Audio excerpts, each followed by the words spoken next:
We have come today to you with three issues. One, to commiserate and condole with you over the death of your men and soldiers at Niger State, day before yesterday. The crash happened within the mountains of Shororo, and that we deeply, sympathize with you. Secondly, we also sympathize with the Nigerian Armed Forces over the losses we recorded, in the ambush that happened in Wushishi, which eventually brought about the evacuation by your own chopper that was that crashed. That is one. Secondly, to thank you very much for what you have been doing. The Air Force has done so much very well for us as a people.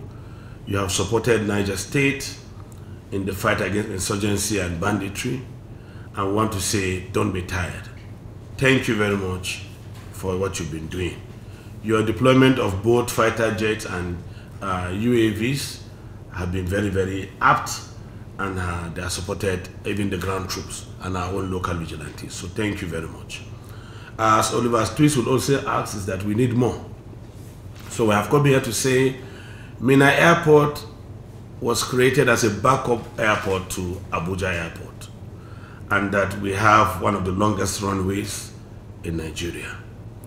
We are calling on you to please send some detachments and some fighter planes to Minna so that we can have more rapid responses, from when they are very close, instead of flying from either KNG or Kaduna. So let me, at this juncture, thank you very much for giving us this time, and to say Niger State government will support you anywhere you are. We are happy with what you are doing, and we are behind you and will support you.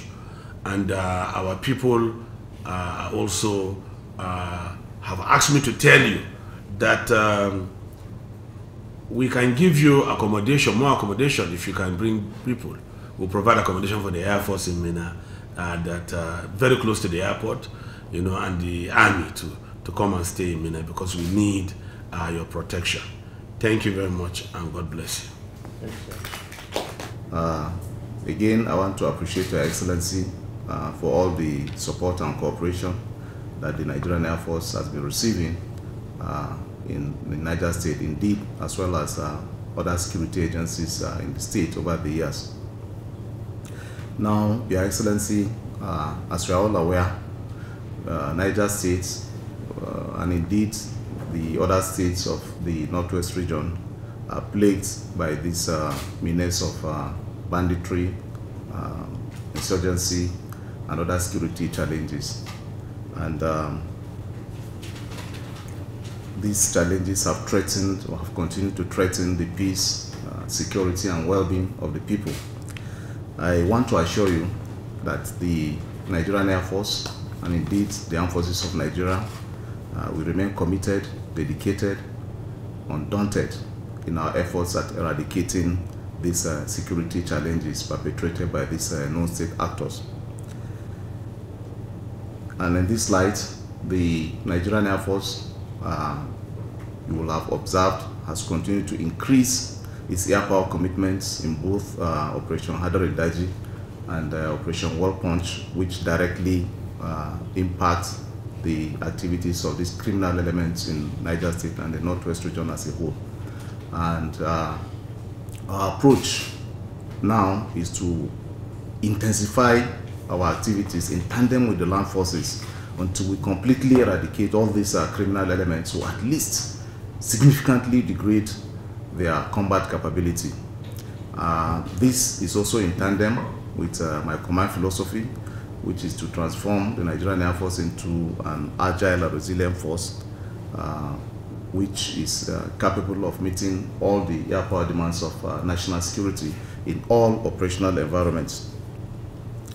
Now, Your Excellency, despite all our commitment, our dedication, and the efforts that we are putting at eradicating these security challenges, we have a couple of issues that bother us. Not least of is one of the is the crash of our airplane yesterday. The fact is that as long as we operate, as long as we fly airplanes, there will be incidents and accidents. In fact, the volume of incidents and accidents is directly proportional to the rate of operations.